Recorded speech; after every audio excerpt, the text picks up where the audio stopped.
All right, so yesterday I focused on foundations and motivations, and I said that today I would get to building blocks of quantum algorithms and some actual quantum algorithms, some applications. So before I start, I want to put something on the board that was prompted by some good questions. A number of people asked me yesterday whether there's a place they can look to find a sort of broad overview of what quantum algorithms exist, and people were interested in, for a given problem that might arise in some context, being able to judge whether there's a quantum speedup for it. And so I actually maintain a website that I call the Quantum Algorithm Zoo, which is intended to be a comprehensive sort of encyclopedic reference on all the quantum speedups that have been discovered so far. And I'll be the first to admit that it's never quite complete, but it's as complete as I can make it in the time that I have. So if you want to look at that, the place to find it, logically enough, is quantumalgorithmzoo.org. Okay, so now I'll move on to some building blocks of quantum algorithms.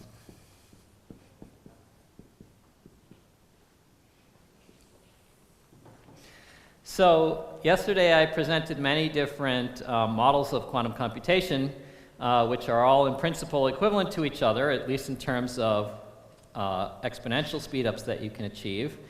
But some are more convenient to work with than others in different contexts. And probably the most broadly useful one and the most commonly used one is the quantum circuit model. And I'll stick exclusively to that today. So we'll think of our Hilbert space as being a Hilbert space of qubits. So an arbitrary state on n qubits will have amplitudes associated with the 2 to the n different bit streams. And then we'll act on these states using elementary quantum gates. So these are little unitaries that act on just 1 or 2 or a constant number of qubits at a time. So here's a few examples. Here's the Hadamard gate, and that acts on a single qubit, so it's a 2 by 2 unitary. And here's a controlled NOT gate, which we write like this. Here are 2 qubits. This applies a NOT controlled by this qubit, so as a 4 by 4 unitary, it looks like this.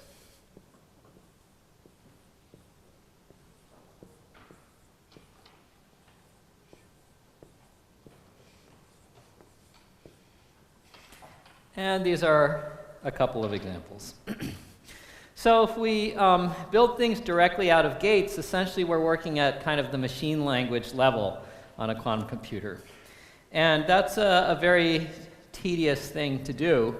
We're often told that we should think about things as much as possible, but you could also take the opposite point of view, that if you can achieve your goal by thinking less, then that's more efficient. So we're going to try to build up some bigger, higher-level tools so we can achieve our quantum algorithms using less thought. There's a quote that I like from the mathematician Alfred North Whitehead, where he said something like, thoughts are like cavalry charges in a battle. They're in limited supply, and you should use them only when they're really needed. So what we'll do is we'll abstract away these, we'll sort of keep in the background only of our mind these quantum gates, and we'll think about quantum algorithms in terms of higher level constructs. Much as in a classical computer you would build your algorithms out of higher level constructs like for loops and if statements and things like that. So what are some of these key constructs? So the first one, I'll call this tool number 1, is classical computing. And it's also number 1 sort of historically, too. People started thinking about quantum computation not by asking whether you could get speedups this way, but just trying to understand how classical computation could even be embedded in a quantum framework where all the operations are unitary and therefore invertible. So how can we take classical computation, which is normally phrased in irreversible terms, and embed it into a unitary framework? For example, let's say you take an AND gate. This takes 2 bits of information as input, produces only 1 bit of information as output. So you're definitely losing some information. You can't invert an AND gate and recover what the 2 input bits were. So for some arbitrary classical function, say with n bits of input,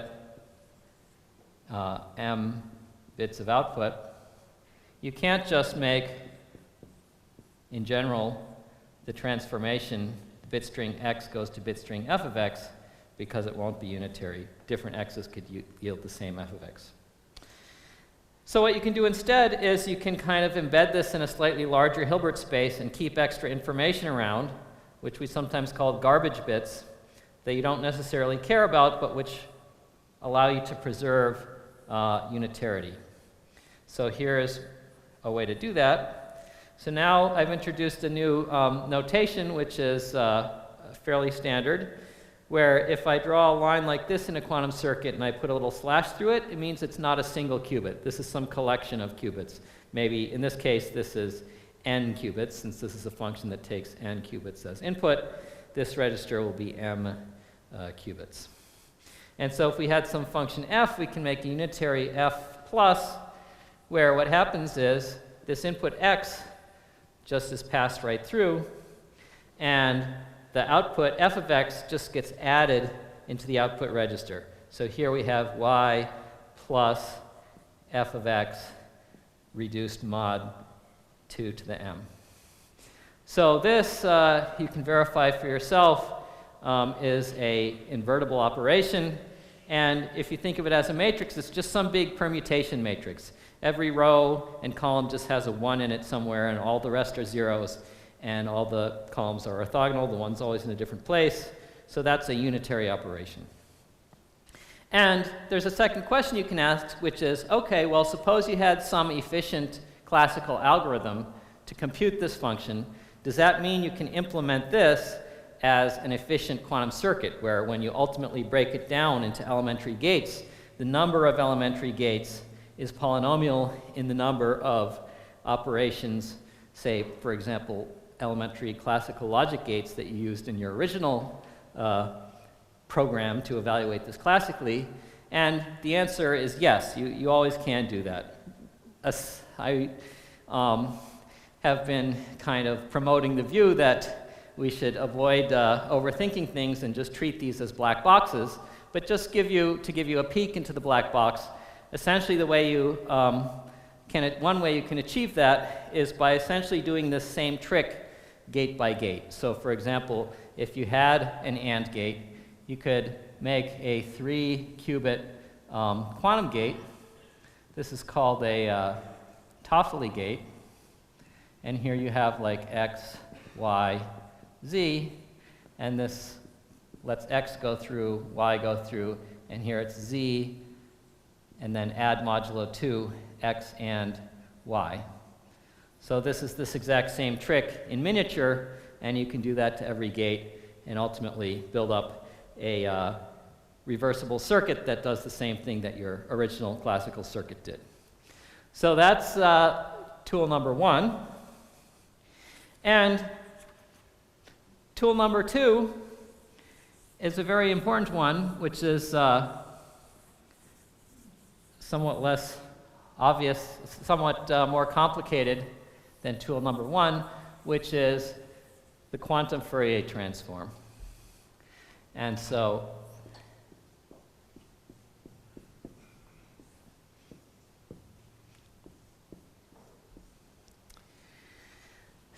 if we think of this as some kind of black box, we can say, well, we have some implementation of a discrete Fourier transform on some Hilbert space whose dimension is capital N. I'll denote that like this. So perhaps n, for example, might equal 2 to the little n, in which case these little slashed lines mean registers of little n qubits. And so the idea is that if we have some input, which is, say, some arbitrary quantum state, so x equals 0 to capital N minus 1, psi of x cat x. Here I've sort of sneakily switched over from talking about bit strings to thinking of these things inside the kets as numbers, but of course you can always just represent these numbers by binary place value, and that's implicitly what I mean here. And so you start with some arbitrary state like this. What you want to come out is the Fourier transform of that state, by which I mean we have some superposition where these amplitudes are the discrete Fourier transform of your original amplitudes. So we're just transforming this vector of amplitudes according to the discrete Fourier transform, which is defined like this.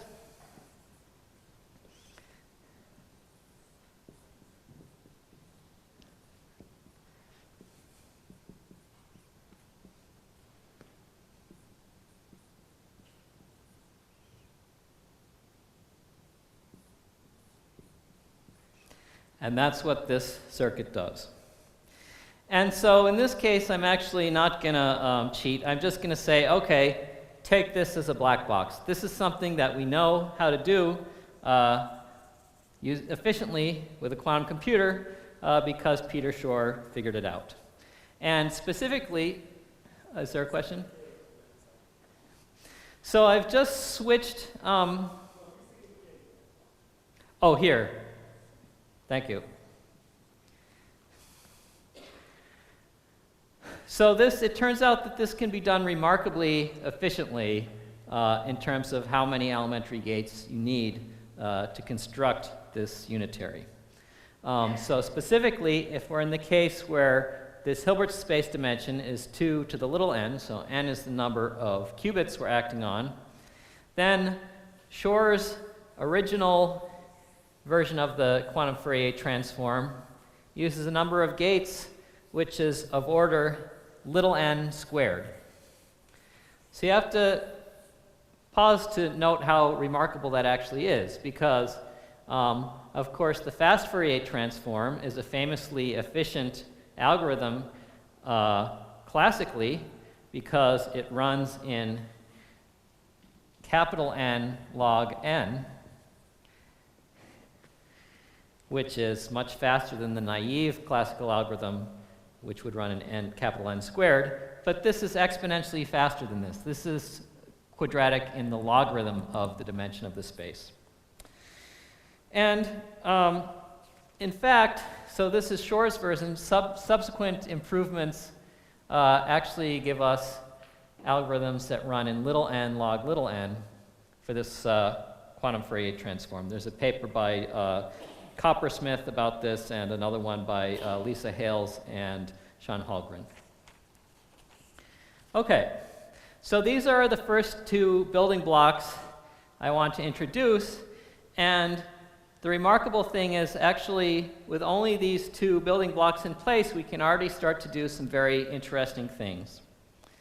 And just as kind of a little aside, I'll mention that in principle, you can in fact do all of quantum computation just using reversible computing and Fourier transforms in a certain sense. So let me just show you what I mean by that. So if you take a Fourier transform in the special case that capital N equals 2, so the sort of 1 qubit quantum Fourier transform, and you write down what this formula actually looks like, you find that it's really just the Hadamard gate. And sort of the simplest version of classical reversible computing, one of the simplest examples is one I've already shown you, which is called the Toefl Ii Gate, where what you do is you compute the AND of these two inputs and add it modulo 2 into the output. So this will be Z plus x and y. And it turns out that these two gates by themselves are sufficient for performing universal quantum computation.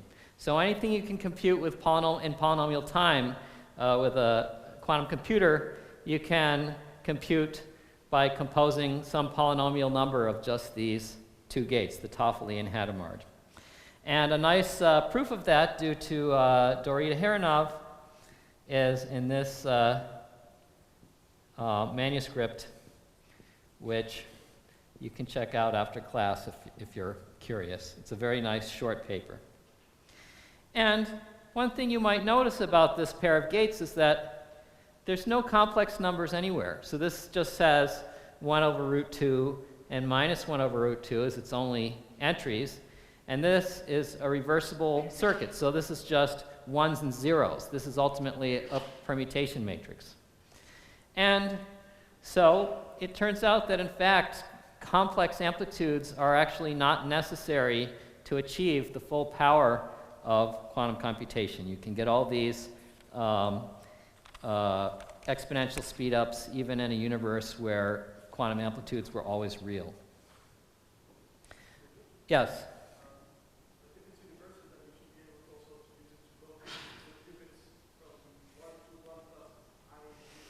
Yeah, well, so there's two different notions of universality. This is an excellent point. So one notion of a universal gate set is that you can implement arbitrary unitaries from it.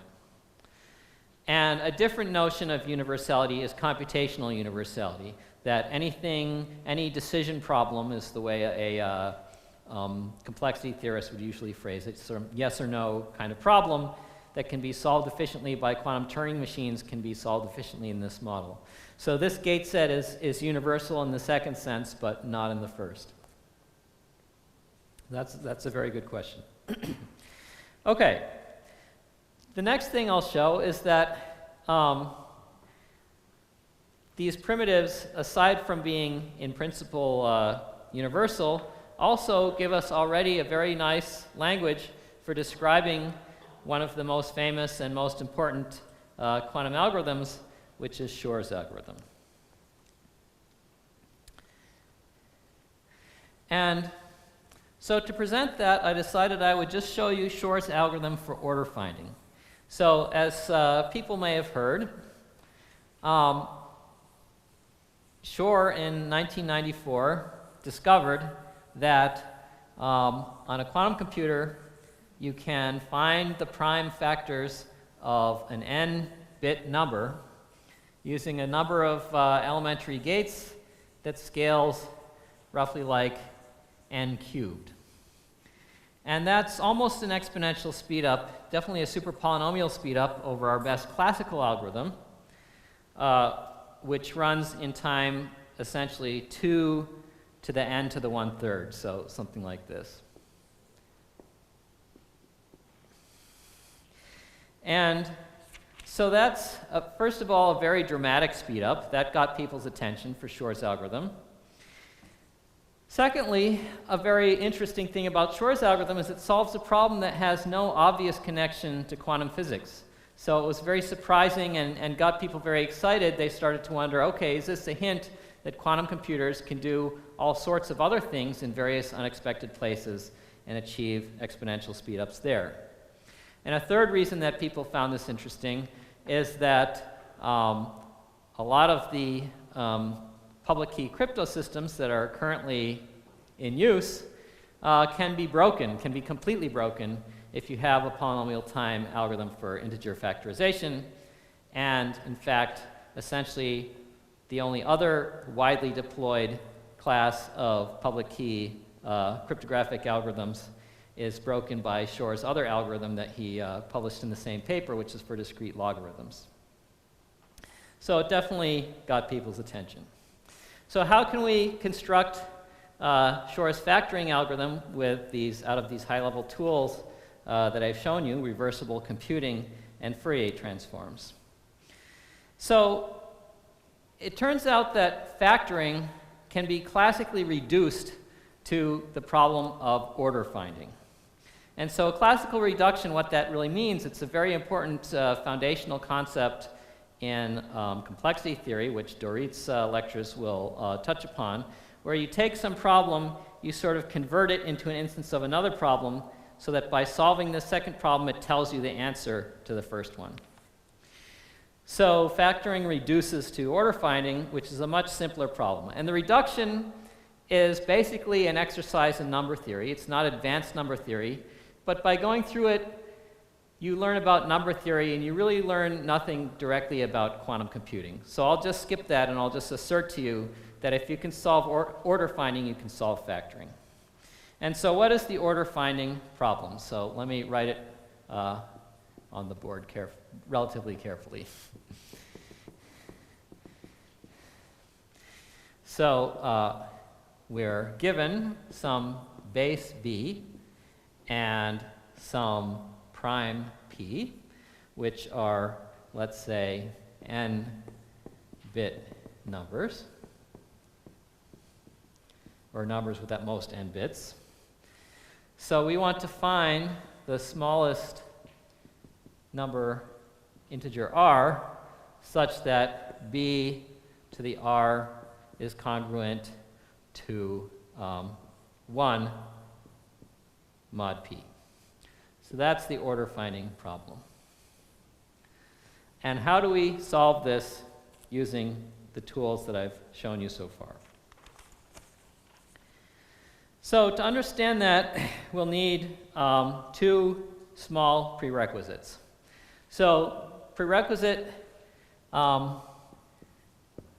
number one is modular exponentiation. So suppose we're just faced with a much simpler problem. Someone just hands us a pair of numbers, say b and x with n bits, and we want to compute the residue b to the x reduced mod p. It's not completely obvious at first sight that this can be done efficiently. You might say, okay, well, you multiply by b and b and b and b again. You have to do that x times. So x is an n-bit number, so maybe this requires 2 to the n multiplications. But it turns out there's a slightly more clever trick that you can do. So what you can do is you can write down b, then square it. So now you know b squared. You just keep all these things in memory. Square it again, so now you know b to the 4th. Square it again, now you know b to the 8th. And so on until in memory you have this big list of all these numbers all the way up to b to the 2 to the n. And so now you want to compute b to the x. So x, we can write it out in place value, in binary. So we say x equals sum for j equals 0 to n x sub j, which is just 1 or 0, times 2 to the j. So this is just the expansion of x in binary digits. So then b to the x, how do we compute it? Well, we just look at what's the set of ones in here. And so then we just take all these corresponding elements of this list and multiply them together, just corresponding to all the ones in the binary expansion of x, right? So you just do like a product of j between 0 and n such that xj equals 1 of this number that you've already computed, b to the 2 to the j. And so now you have b to the x. So basically that's just a little aside to show you that, okay, computing these powers for n-bit numbers classically is something you can do efficiently, and therefore, using the tool we've just seen, you can make a corresponding reversible circuit that implements this efficiently. So that's prerequisite number one. So now let's do prerequisite number two. And then we'll be ready to see Shor's algorithm for order finding. So prerequisite number two is, suppose that you're sampling from a bunch of numbers and they're all integer multiples of some underlying number. So you keep sampling from various multiples CR. R is fixed, and C is random each time. Maybe R has n bits, and C is ranging between like 0 and order 2 to the n. And so the question is, how many samples do you need to take here before you can deduce R? And once you have enough samples, information theoretically, to allow you to deduce R, can you actually compute R efficiently? And, well, it turns out that the number of samples you need is just polynomial in n, the number of bits in these numbers. And the algorithm is very efficient, and it's a very old algorithm, pretty much the oldest trick in the book. You can just use Euclid's algorithm, 300 BC.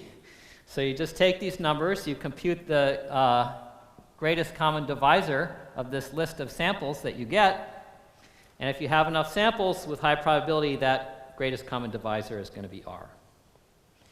Okay, so those are the two prerequisites you need, so let's see how order finding actually works. So in terms of our high-level primitives, it's a very simple looking circuit.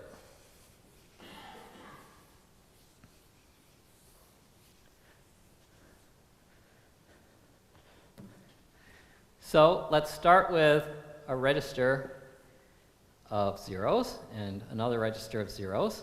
It's actually kind of important in quantum computing to start with quantum states that you're pretty sure are easy to make. You can sometimes fool yourself by assuming unrealistic resources in your initial state and think that certain problems are easy to solve when they're really not. But certainly, all zeros should be easy to make if your computer's any good. So, okay, we have all zeros. We do a Fourier transform on this register. So afterwards, the state at this point is a uniform superposition and on the first register, and 0 on the bottom register still. So this is like, we'll say this superposition is from 0 to p. Okay, now we apply our reversible b to the x circuit that adds down into this register. So this register was 0 before. So now what do we have at this point? Well, we have written b to the x into here. So we have 1 over root p, sum over x equals 0 to, sorry, I guess this is p minus 1, x, and b to the x, where here we really mean b to the x reduced mod p. Now what we can do is, we don't really have to do this, but it's sort of conceptually helpful to imagine that we do. We can just measure this second register. And so according to Born's rule, we're just going to have a uniformly random probability of getting any of these possible values here. So what we get now is we have some random particular value here, which, well, we could call it like b to the x naught. And what's left in this register? Well, it's all the values that could have given you that, which is basically x naught plus CR for all different possible values of C. Because anytime you add R to here, you don't change, because b to the r equals 1. When you add any multiple of r to this exponent, you don't change what comes out here. So this is what you have after this measurement. So now, our last step is we inverse Fourier transform. So what happens there? So maybe to see that, I think the easiest way is to sort of visualize what this superposition looks like. So if you imagine, like, here's your amplitude, and here's your just the value of these numbers here, what you have is like some delta function at x naught, and then you have some distance r, and another delta function in the same distance r, and a delta function and it just looks like this nice sort of comb shape with evenly spaced teeth, this sort of lattice superposition. And if you've ever played around with Fourier transforms, you'll know that if you have a lattice and you Fourier transform it, what you get is the dual lattice, the other lattice where the spacing, instead of r, it's reciprocally related to r. And this is not starting at the origin, it's shifted, so that shift just introduces a phase onto this lattice that you get when you inverse Fourier transform. So when we do an inverse Fourier transform, what will happen here is now the magnitudes are at 0, p over r, 2p over r, and so on. And there's going to be phases onto these superpositions. So if we actually write that down as a state, what we have is sum over c, e to the I, 2 pi, I guess, x naught c over n times c p over r, approximately. And now we can measure the state. What will we get? These phases are irrelevant to our probability over outcomes, and we just, with uniform probability, get some integer multiple of p over r. And now we use prerequisite number 2. We just take all these integer multiples of p over r. Once we have enough of them, find the greatest common divisor. That'll be p over r. From that one line of arithmetic gives us back r, and we've learned the order of this base b mod p. And so that's basically Shor's algorithm for order finding. So before I move on from there, are there any questions about this? Yes?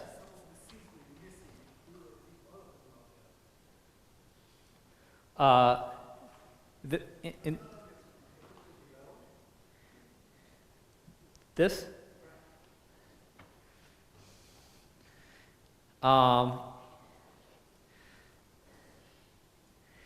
Yeah, so this is going to be a very big superposition that basically goes out all the way to the edge of the domain, which is P.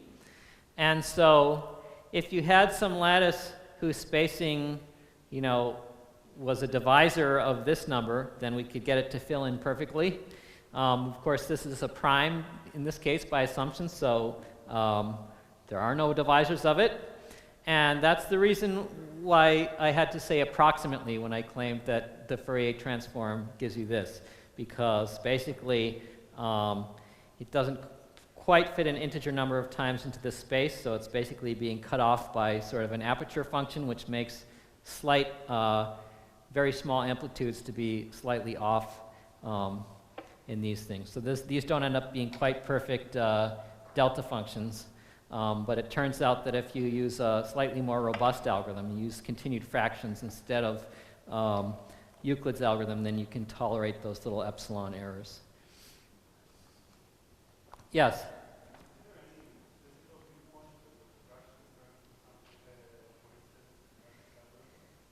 Yeah, so the question was, is there a more physical way of looking at this algorithm?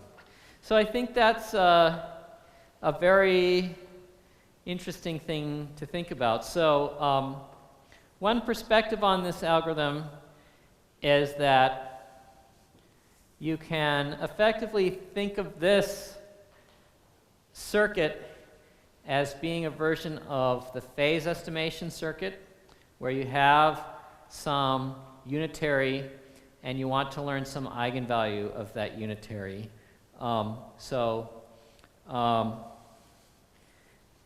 Maybe I'll just go into a brief aside about that. So suppose that we thought of this as,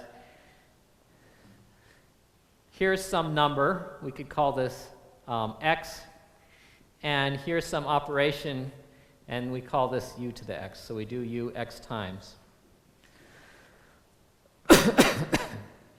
So in this case, if you have some eigenstate of this unitary, then what we get at this point in the algorithm is something like, say the eigenvalue is like E, we'll call it.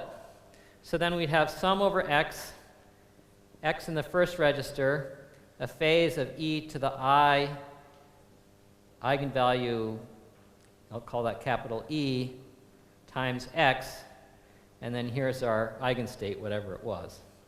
This is some now arbitrary state, I'll call it phi. And so when we throw away this register, nothing really happens because it wasn't entangled anyway. So we just have this plane wave state like this, and now we inverse Fourier transform, and we get back E, this eigenvalue. And so this is a very important thing in quantum algorithms for simulating physical systems. And we can kind of think of Shor's algorithm as being roughly the same thing. Usually in a physical context, we're thinking about computing eigenvalues of some observable, some Hermitian operator, so that this u to the x, we could think of it as e to the I hx, for example, where h is some Hamiltonian. Maybe we don't call this x anymore, we call it t. And now we're basically measuring in the eigenbasis of this Hamiltonian h. But the difference is, normally if you're simulating some dynamics induced by a Hamiltonian for time t, the cost of simulating that on a quantum computer is going to be at least linear in t. That's, I think, not too surprising, because if you just had arbitrary quantum systems and you could vastly speed up the simulation of them, then it doesn't really make any sense. You could take sort of a quantum computer as some Hamiltonian time evolution, and you could speed that up, and you could feed it into itself, and everything just kind of collapses to zero. So here, the cost of performing this unitary e to the IHT is linear in t, whereas when we were looking at modular exponentiation, we raise to the x power, we're sort of doing x repetitions of this multiply by b operation. That cost was growing only logarithmically with the size of the power that we raised to, because of this sort of repeated squaring trick that I showed. So that repeated squaring trick is like really crucial to the whole thing. It sort of allows you, this is a language introduced in another very interesting paper by Dorit, where it says to get this exponential speed up, what it's really relying upon is the fact that, unlike a generic Hamiltonian, this particular operation of modular exponentiation, you can fast forward exponentially. So that's one kind of physical perspective on Shor's algorithm.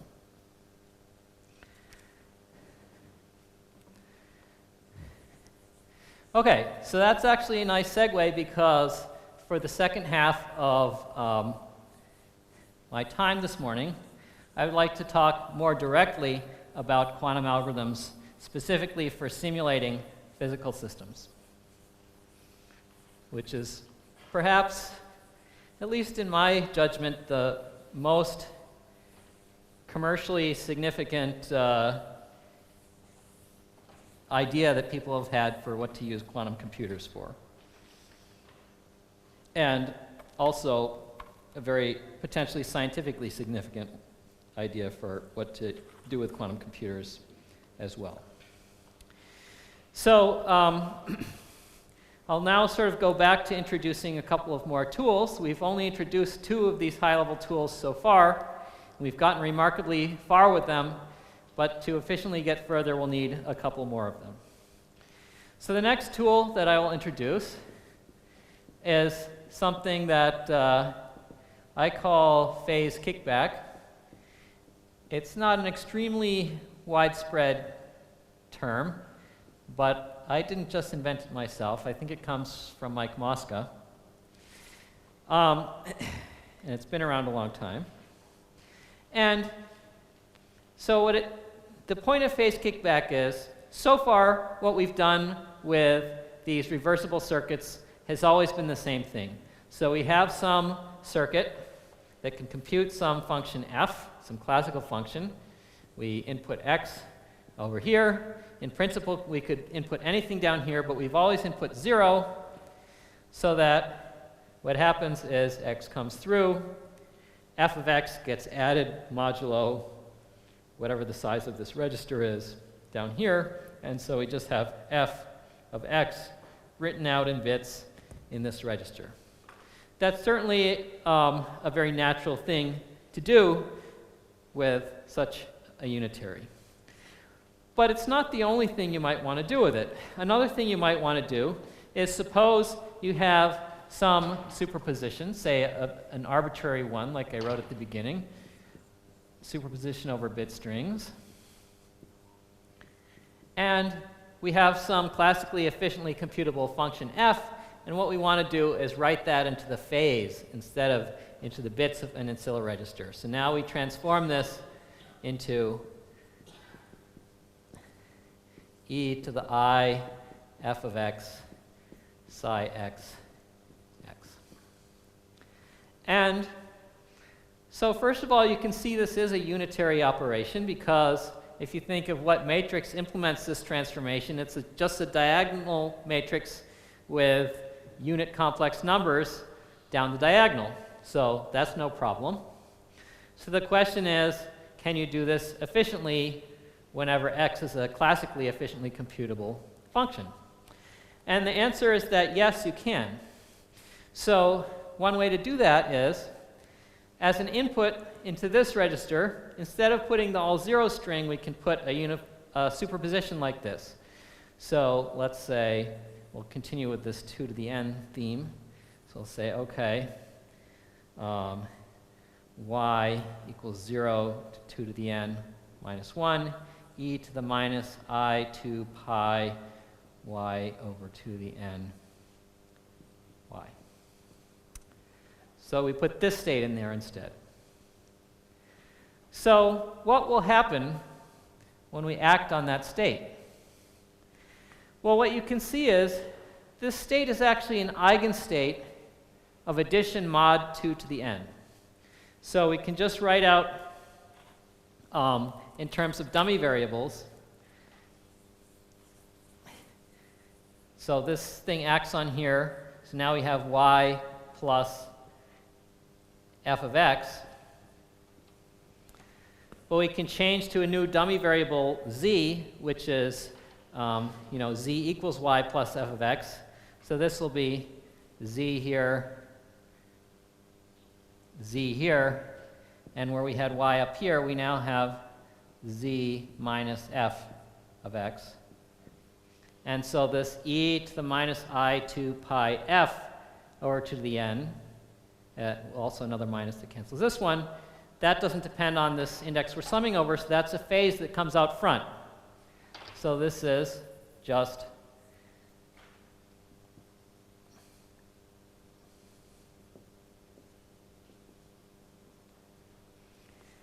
like that. We just get a phase out front, which is equal to the number that we added down here. So that on an arbitrary, by linearity, if we had an arbitrary superposition here instead of just one particular number, like this, then just by linearity, of course, this is what we get. I didn't put these pi's and n's in there, but you can, that's sort of just a normalization convention. So that's the idea of phase kickback. Was that clear? Are there any questions about phase kickback? Okay. Anyway, the main point is, the end result is, you can always do this efficiently provided you can compute f efficiently classically. That's the take home. So now we're starting to get to something that looks a little bit like simulating physics. Not a lot like it, but at least just a little bit. So for example, suppose you had some Hamiltonian which is just diagonal. So for example, maybe we're talking about kind of undergraduate, non-relativistic quantum mechanics single particle style physics, maybe we have some potential energy. So we have like, okay, V of x is written down the diagonal of some Hamiltonian. And so if we want to simulate the dynamics induced by a Hamiltonian like this, we want to make some u of t equals e to the minus I h t. Then if we think of what that does to some arbitrary state x, this is just e to the minus I v of x t x. So all it does is induce some phase. And so as long as this potential is something that we can compute efficiently on a classical computer, we could always implement it reversibly, apply our reversible circuit to this special magical input state that causes v of x to be written into the phase instead of into the qubit values, and now we've implemented our time evolution. And at this point, we're still dealing with fast-forwardable Hamiltonians. The cost of doing that is not dependent in any strong way on t, actually, still. So now we've simulated kind of a trivial Hamiltonian, a sort of classical Hamiltonian that's just diagonal. Now, if we just think, okay, what's the other important thing in undergraduate quantum mechanics? The other important thing is our kinetic term, p squared over 2m, or 1 over 2m times the Laplacian, however you want to think about it. So can we, oh yeah, with some minuses in appropriate spots. So can we simulate that time evolution?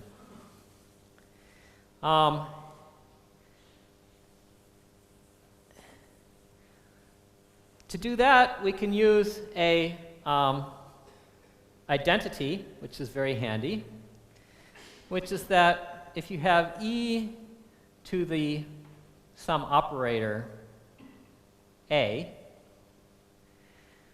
then if we change basis, we have e to the u dagger a u equals u e to the a u dagger e to the a u. So this is just a math identity. You can prove it in one line. The line is Taylor expand the exponential. And so if you think about, all right, the kinetic term, is there some convenient unitary that makes it look diagonal too? Well, there is. It's the Fourier transform. And so we can say, all right, that's great, because now if we want to implement time evolution according to a kinetic term on a quantum computer, we can just put a quantum Fourier transform here, put a quantum Fourier transform here, put a diagonal unitary here, which is just kicking back the phase e to the minus I p squared over 2m times t. And so then as a circuit, this just looks like we have our reversible circuit that just computes the square of its input. That's something very easy to compute with classical arithmetic. We have our special magical eigenstate down here so that this phase gets kicked back.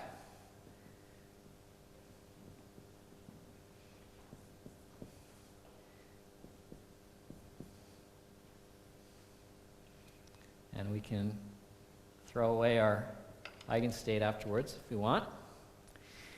And so the input we just conjugate by Fourier transforms, f inverse here and f here.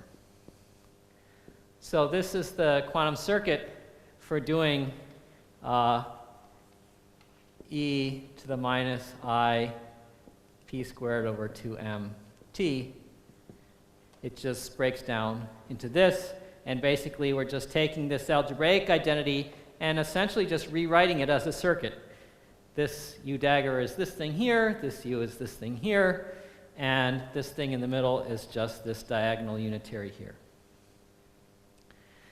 So now we have two very nice things.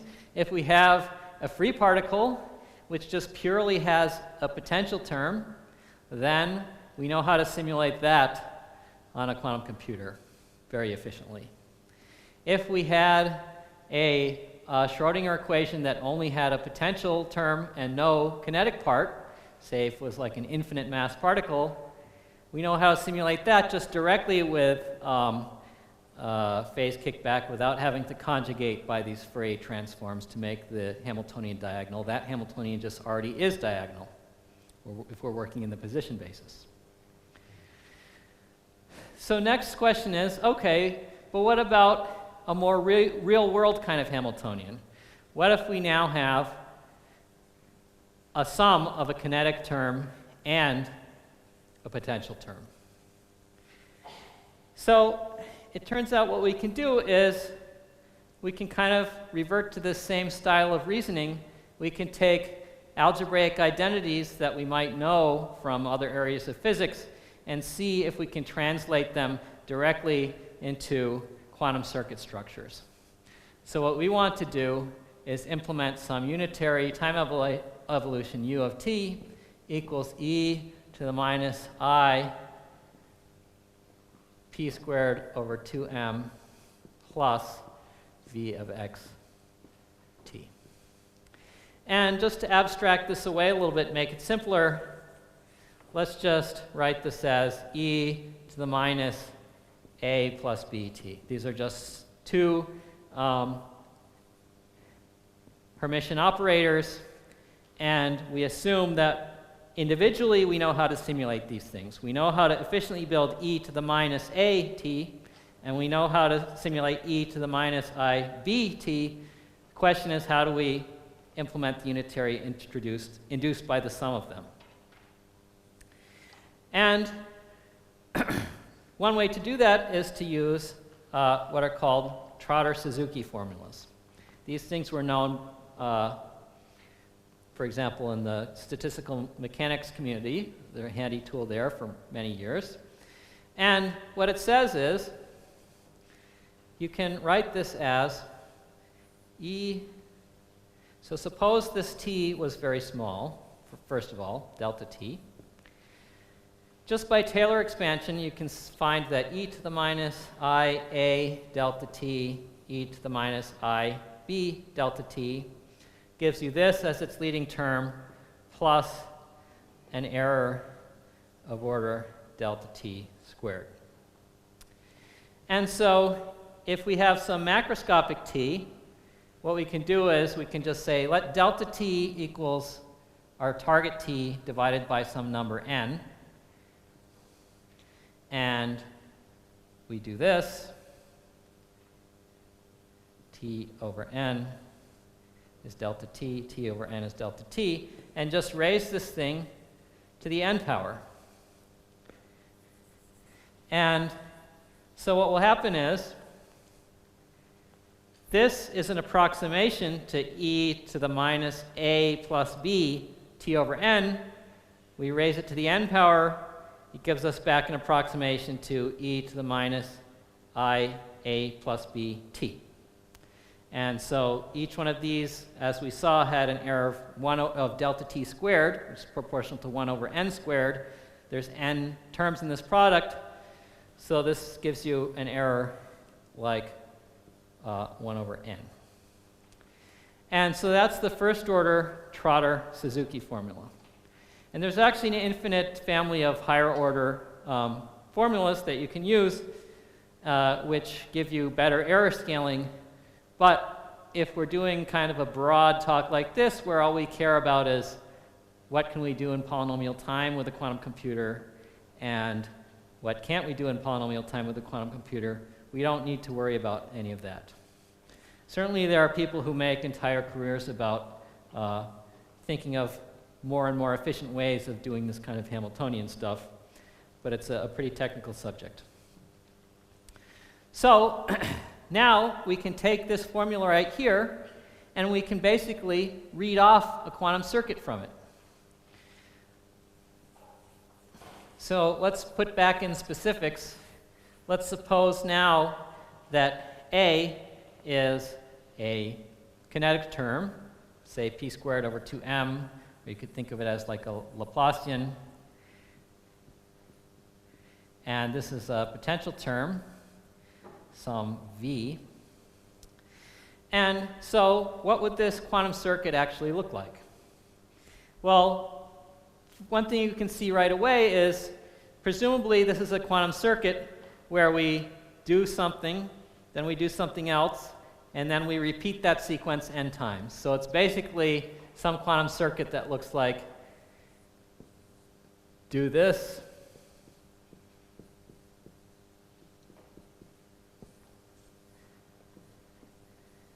do this,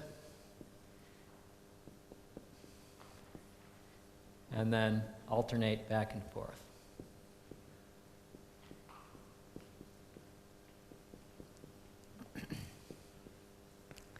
And you get the idea. So then if we unpack these a little bit more, well, these are really just the two things that I've just shown on the board.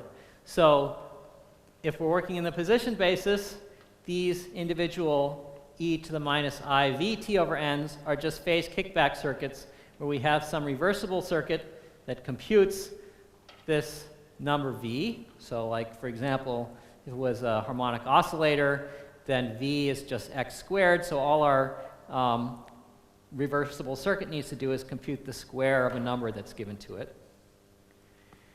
This one, it's diagonal in the p basis. So we do a Fourier transform, and then now all we need to do is simulate a diagonal Hamiltonian, which we do by phase kickback, and then we Fourier transform inversely back to the position basis. So if we sort of write this out more completely, then what it looks like is this. We have some initial state, and then we Fourier transform. Here's our magical eigenvector that we can feed into our reversible circuit. And here's our squaring operation that we implement with reversible gates. Now we Fourier transform back. We can reuse this magical eigenstate. We haven't damaged it. All we've done is induced a phase on it. So now we can do our computation of v of x, whatever that might be, as long as it's something we can efficiently compute classically, which is quite trivial for most of the potentials that we think of in undergraduate quantum mechanics, Coulomb and harmonic and so on. And then we just keep doing this over and over n times. And that's our implementation of e to the minus I p squared over 2m plus v t, and there will be an error of order 1 over n on here. What's that? Aha. So that, in practice, is often the hard part of your quantum algorithm. So state preparation is, in general, very non-trivial. So two things we should ask ourselves are, how do we make psi, and how do we make phi? So let's start with the easy one first. So this is actually exactly what I wanted to speak about next. So phi, if you recall what it is, we just needed to make an eigenstate of addition. We just needed to make the state that I wrote down before, but I'll recapture it.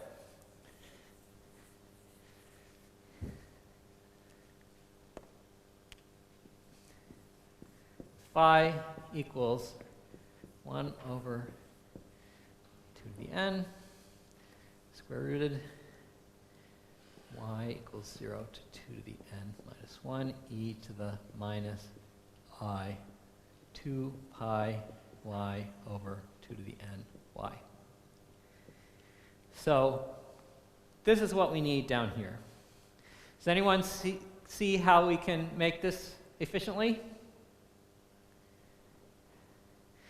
The way you can make this is using our favorite trick, the Fourier transform. So this equals the Fourier transform of the one state.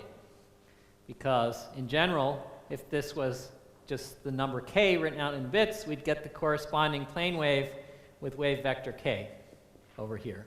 So we just put k equals 1, we Fourier transform, we get this state.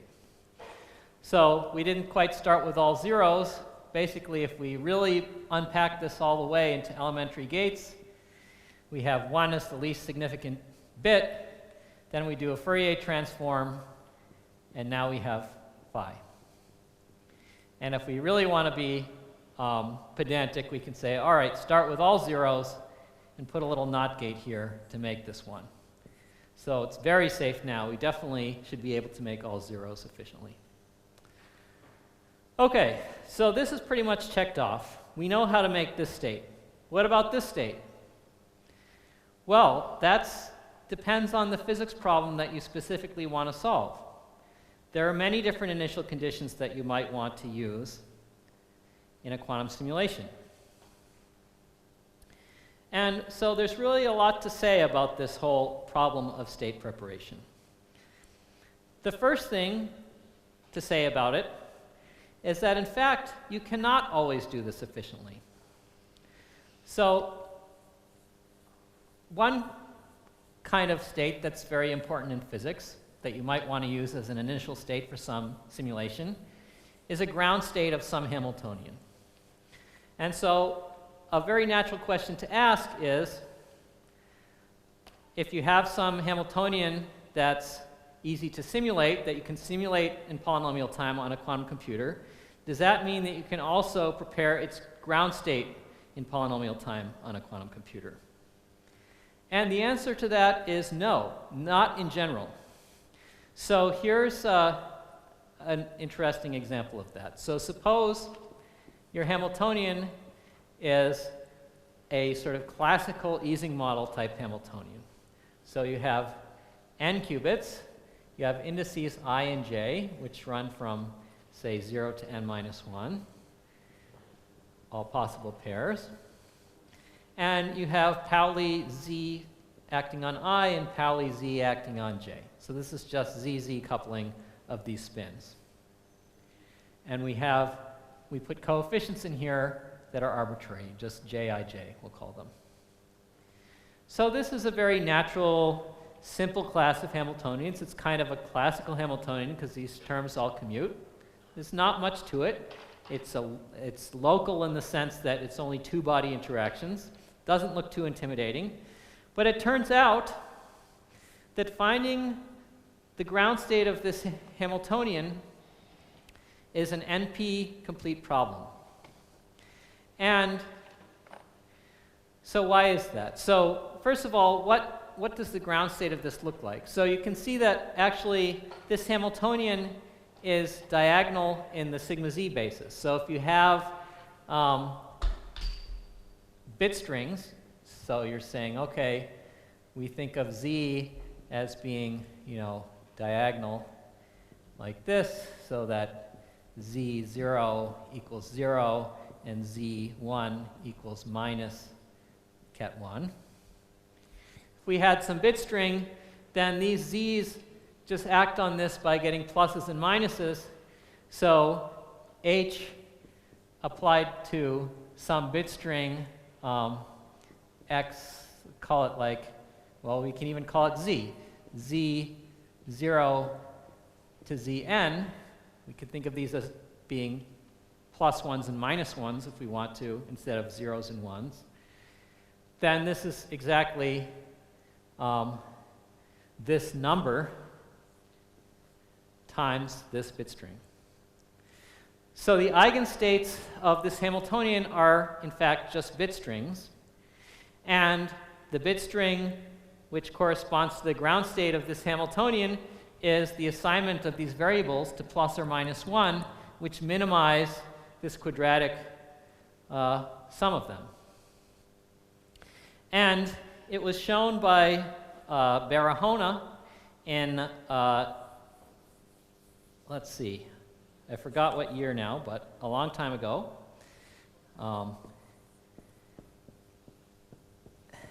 that computing ground energies of Ising model Hamiltonians is an NP-complete problem.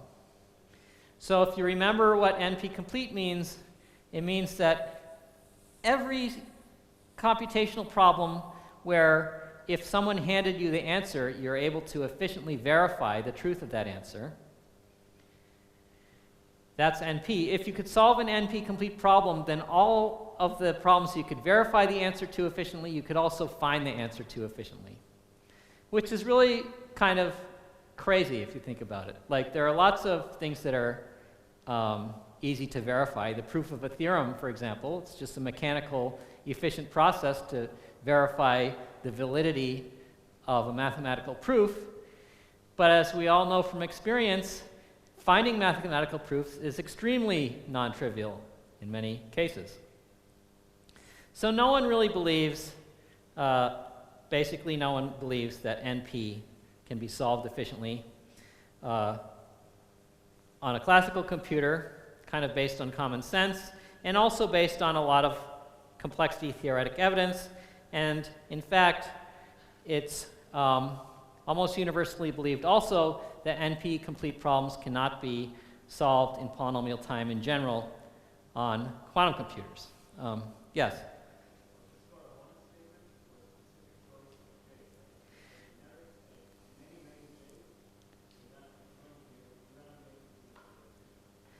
That's exactly right. So the comment was, if you just generated a generic matrix, Jij, it could be quite common that it's in practice easy to find this ground state.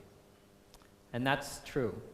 What this proof shows is that there exists choices of this Jij where it's hard. Basically, the statement is about worst case complexity. So for any given problem in NP, you can always, instance of a problem in NP, you can always convert it to some corresponding matrix Jij that encodes that original problem. So there are problems in NP that are kind of generically hard, even if you generate your instances at random. So factoring is basically like that. It's not an NP complete problem, but it's a problem contained in NP that's pretty hard generically. If you took an instance of factoring and you did some polynomial time computations, sort of turn the crank, out pops some matrix Jij, that will give you an instance of this, which in practice is actually difficult to solve, that will take exponential time to solve. Okay, so here's one example showing us that it's almost certainly too much to ask for to hope to have a quantum algorithm that in complete generality, always in polynomial time, produces for you ground states of Hamiltonians, even if the Hamiltonians are very innocuous ones whose unitary dynamics you can simulate perfectly easily on a quantum computer. So that being the case, what does it mean? Does it mean we should give up on state preparation? Is it really just generically hopeless? Or are there many special cases where we can, in fact, do it? So, as perhaps you might guess, it's not a hopeless problem. There are lots of specific examples where you can produce ground states fairly efficiently. And this is a big topic of research, and I think that Fernando Brandau's talk later this week will talk a lot about this topic. Yes?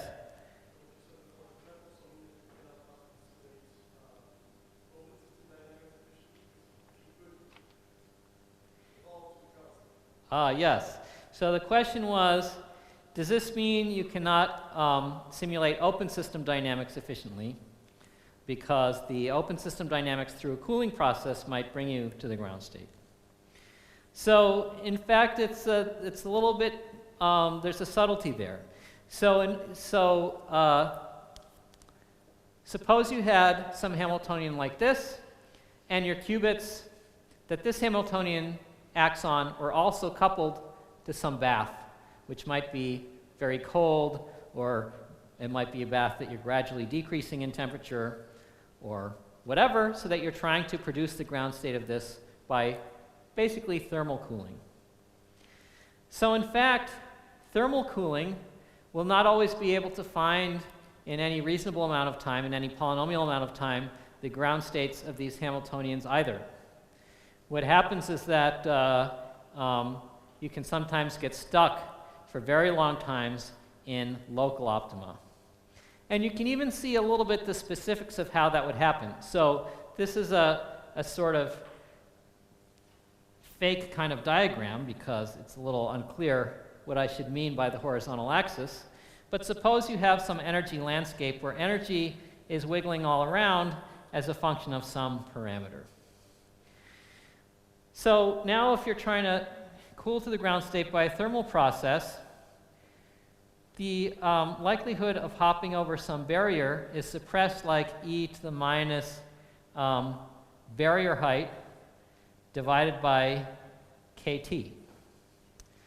So you can see that this probability of escaping over the barrier is shrinking exponentially as a function of how high the barrier is. And this can give rise to very slow equilibration times, especially if there are lots of different local minima. So neither quantum computing nor thermal physics give us completely general ways of preparing ground states, although in many specific cases they might actually succeed. And in fact, as you probably know, thermal processes that are simulated in Monte Carlo are effective heuristics that are used in industry for solving real-world optimization problems. This is simulated annealing, and for many kind of generic instances it works quite well, but there are hard instances where it fails. For example, if you did generate this Jij from a reduction from a factoring problem, you would certainly fail if you tried to solve the resulting optimization with simulated annealing. Okay, so how might we try to prepare such a ground state? So there are kind of a laundry list of different state preparation techniques, and I'll discuss one of them, which is fairly general, fairly physically interesting, and I think sort of tees up the discussion that Fernando will give in his subsequent lectures. So one option for state preparation is to try to prepare your ground state adiabatically. So one thing you might imagine is that suppose your Hamiltonian is, you can write a Hamiltonian which is parameterized, and you have coefficients that depend on these parameters.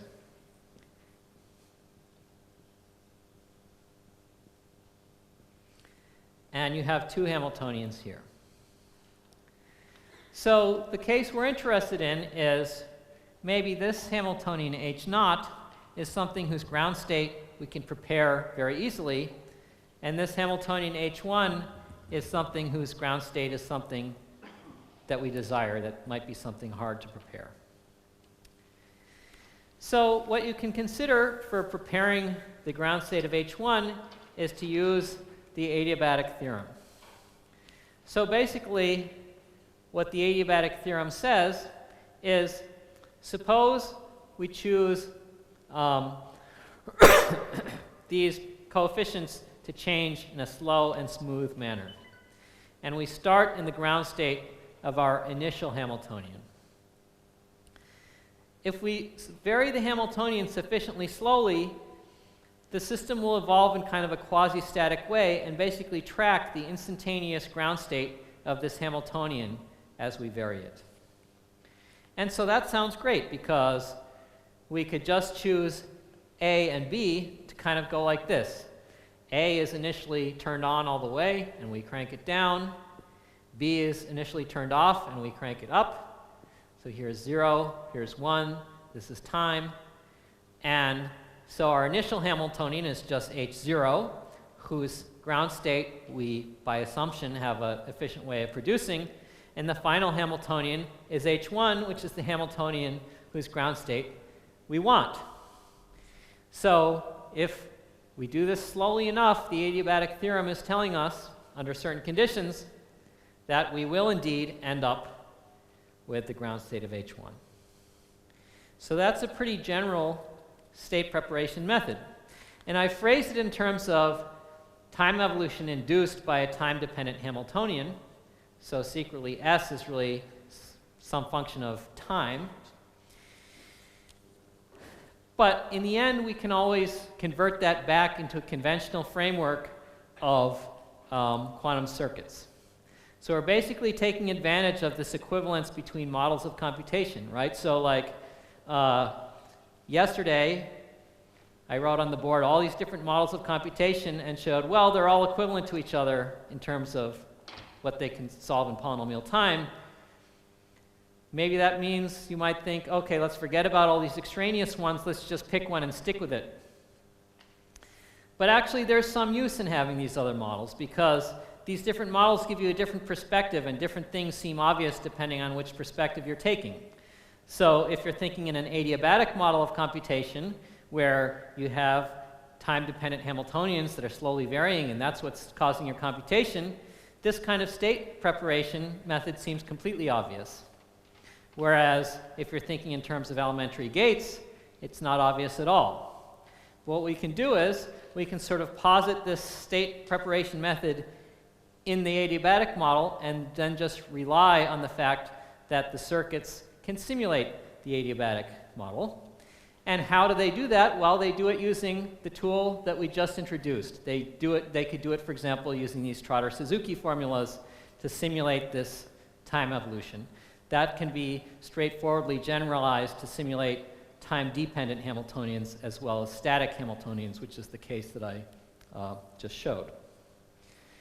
So this is a proposal for how to prepare ground states. So let's see how we might apply that on a Hamiltonian like this. So now this is H1. What could we choose as an H0 to start with? And how long does it take to perform this time evolution to prepare the ground state? So the specific thing that the adiabatic theorem tells us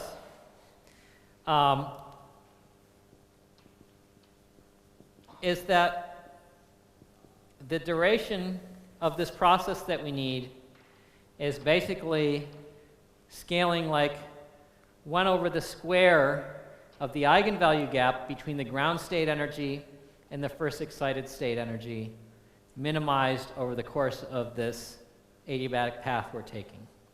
So basically we have runtime is order 1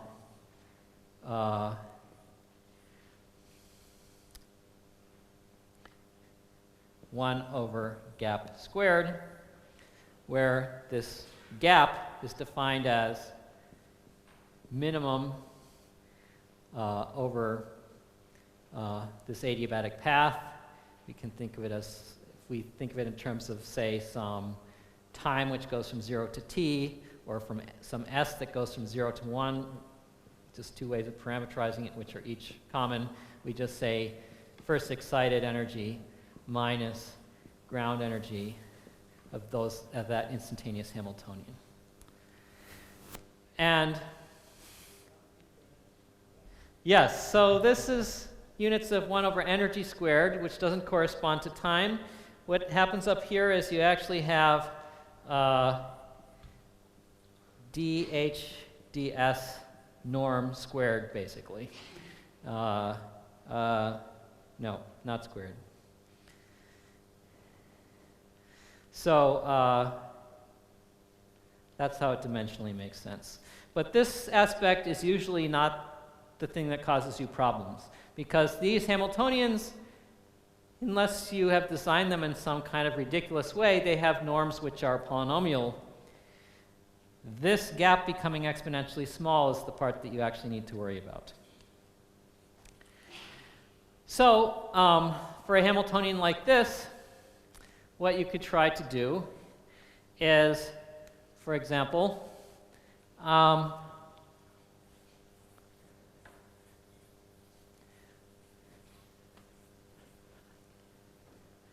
choose H naught to be a transverse field.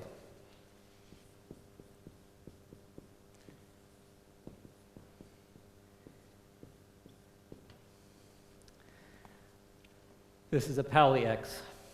So now the ground state of this is just 0 plus 1 over root 2 tensor to the n, which we can also write, if we expand it out, it's just the uniform superposition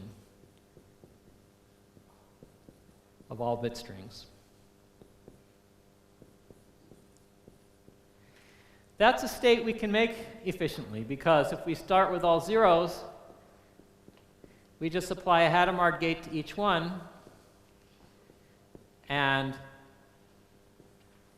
now this is 0 plus 1 over root 2. This is 0 plus 1 over root 2. And we've made this state. We can use our Trotter-Suzuki to simulate this time evolution that interpolates between this Hamiltonian and this Hamiltonian. And if we go slow enough, we will succeed. And the question is, slow enough, as determined by this gap, is that going to be exponentially slow or just polynomially slow? And as you might guess from the NP completeness of this problem, there are probably examples out there where indeed this gap becomes exponentially small, and this process takes exponential time. But sometimes it can work. There's a lot of debate and study on this. There's a company that bases their business model on this, which is called D-Wave. And, well, it's just a long, complicated story about exactly which Hamiltonians have big gaps and small gaps. But if we take a step away from spin glasses and talk about other contexts, the picture, I think, becomes a little bit rosier. So, for example, if you're interested in simulating chemistry problems, well, things look a little bit good, because if you think of some just smallish molecule, typically this is like an insulator. So gaps are kind of big. And you can just kind of turn off these higher order interaction terms, start with some kind of Slater determinant, adiabatically turn on interactions which make kind of a small adjustment to the wave function, putting in more correlations, and you don't really expect the gap to collapse anywhere along that path. Similarly, if you're in some kind of condensed matter context or field theory context, if you start with the ground state of one theory and you want to go to the ground state of another one, if you're not passing a quantum phase transition and it's a gap theory, you're probably okay. So there are many examples where you can adiabatically succeed in preparing these ground states. And the last thing I'd like to say, which really is just to kind of advertise Fernando Brandau's talk, is that sometimes this works so well that you can even cheat. If you take your adiabatic style state preparation method, convert it into Trotter formulas so that basically you're alternating between applications of e to the I h naught for some little time step delta t, e to the minus I h1 for some little time step delta t, and so on. If we wanted to faithfully represent the dynamics, we'd have to choose these time steps very small. If you throw away that constraint, you say, all right, let's throw caution to the wind. Let's just take huge time steps here and just try to use some classical optimization algorithm to choose good choices of time steps to produce the state we want. It turns out that in many cases that can work surprisingly well.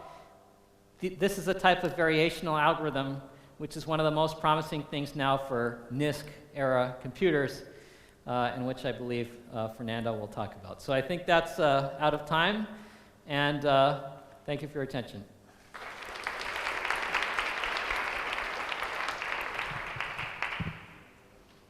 Some time for questions?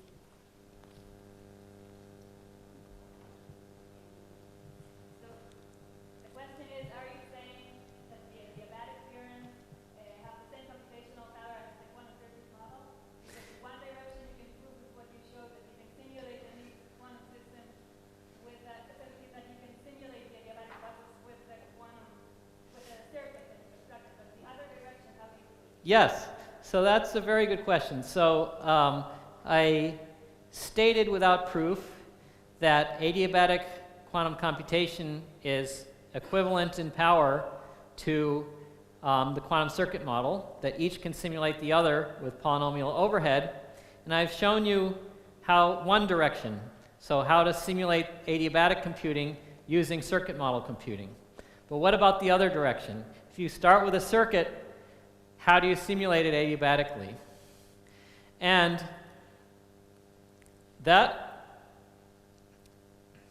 how to do that was shown in a paper by a pretty long author list, Aharonov, Van Dam, Lloyd, about 6 people you might know. And it's not a totally simple proof. The essence of it is you no, it's too complicated. You can look up the paper. Yeah, there is a proof. It's pretty neat. Yeah, maybe you can comment. Oh, great. So you'll stay tuned, you'll see. Other questions?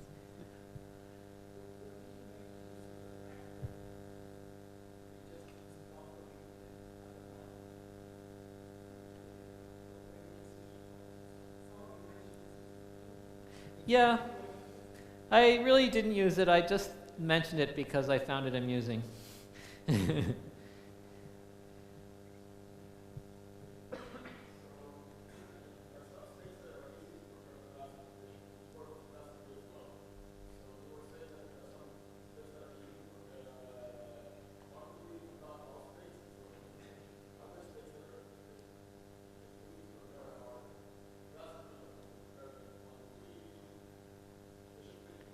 I see. So is the question, are there some states that are hard to prepare classically but can be prepared efficiently quantumly?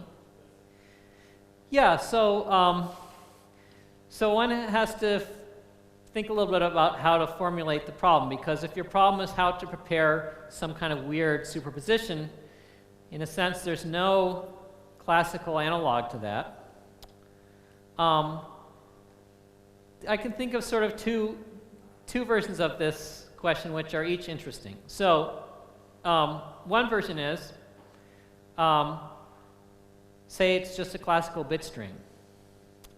And then it's true, as there are classical bit strings that we can, in a certain sense, prepare efficiently on a quantum computer that we couldn't prepare efficiently classically. Like, well, someone hands you a number, and you want to produce the classical bit string, which is its prime factorization. So there's an example. Another kind of way of interpreting this question would be, well, what about if we make an analogy between probability distributions and quantum states? And so one natural question to ask is, if you have some probability distribution p over bit strings, can we always make the state x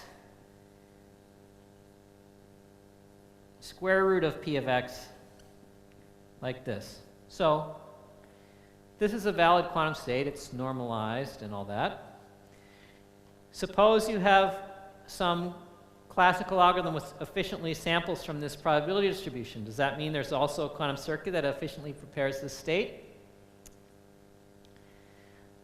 It seems that the answer to that is probably not, but basically the only evidence for that is that people have tried very hard and not succeeded to find a general way to do this.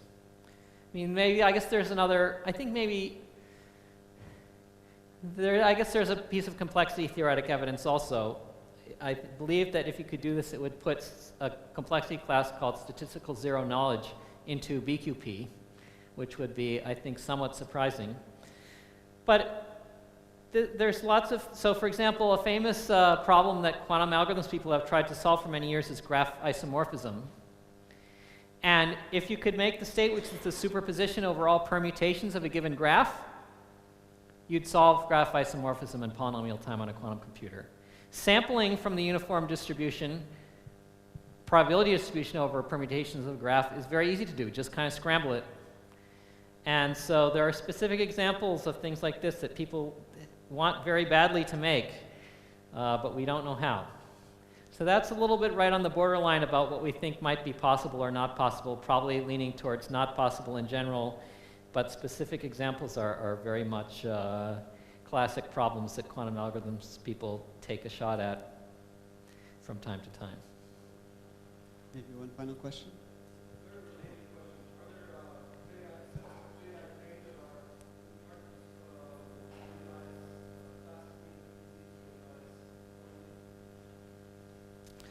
So, yes, the question is, are there examples that people have found of the matrices Jij such that quantum algorithms succeed at finding the minimum and classical algorithms fail?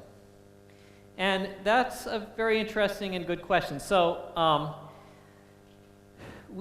we don't have examples where we can say, like, okay, we know that every classical algorithm fails and quantum succeeds, but we do have kind of algorithm versus algorithm type comparisons that we can make. So for example, you can construct examples, people have constructed examples where simulated annealing fails and adiabatic succeeds.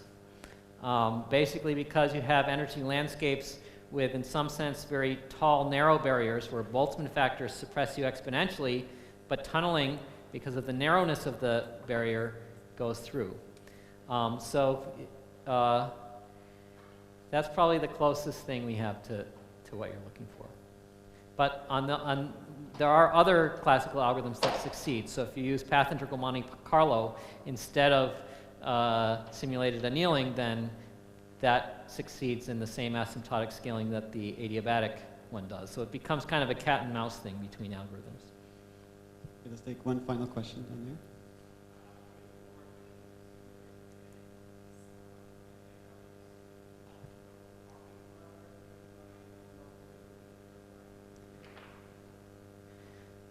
So the question is, can you get greater efficiency by exploiting geometric locality of the Hamiltonian? Did I hear? Yes. So, yes,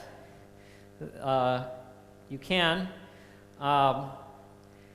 This is something that has been asserted non-rigorously by many papers, including mine, and now there's some rigorous proofs of it quite recently over the past couple of years, one from Andrew Childs and collaborators, and one from Jang-Won Ha and collaborators. So that can help the efficiency of your algorithm. Okay, so let's save any final questions for discussion during the break, and let's thank Stephen one more time.